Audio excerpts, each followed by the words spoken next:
Selamat datang ke Bantuan MY, saluran anda untuk info terkini bantuan rakyat Malaysia.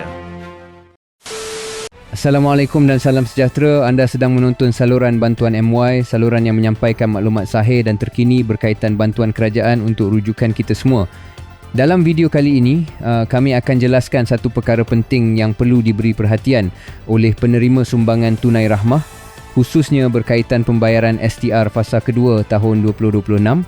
Untuk makluman semua, bukan semua penerima akan menerima bayaran STR fasa kedua, walaupun sebelum ini layak dan menerima bayaran pada fasa pertama.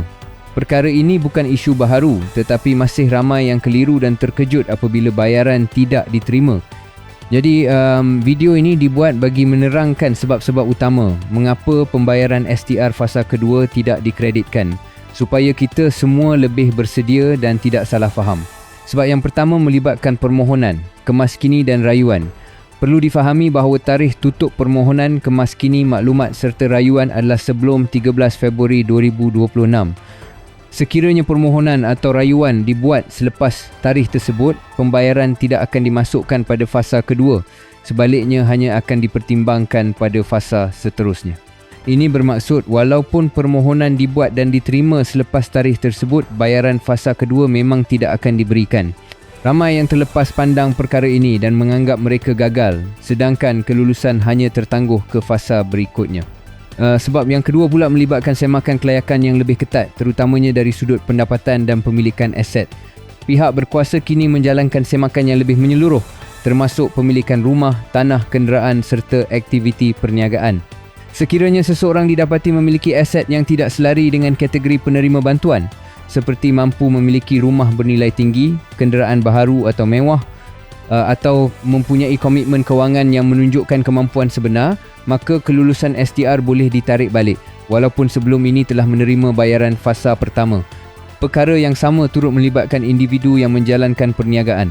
Pendaftaran SSM akan disemak sekiranya perniagaan tersebut aktif dan menjana pendapatan tinggi, kelayakan STR boleh dibatalkan.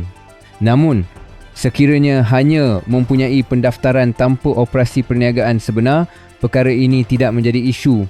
Sebab seterusnya ialah kemaskini maklumat yang tidak lengkap. Ada penerima yang menerima bayaran fasa pertama tetapi gagal menerima fasa kedua kerana kemaskini yang dibuat tidak sempurna.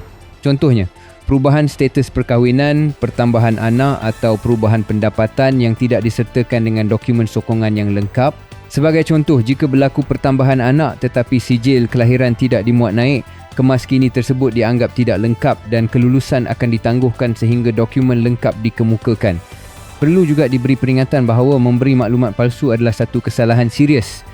Pendapatan penerima kini disemak dengan lebih telus, termasuk bagi individu bekerja sendiri, bergaji harian atau mempunyai pendapatan tidak tetap.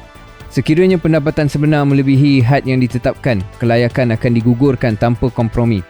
Sebagai rujukan umum, had pendapatan isi rumah adalah tidak melebihi RM5,000, bujang tidak melebihi RM2,500 dan kategori tanpa pasangan juga tidak melebihi RM5,000.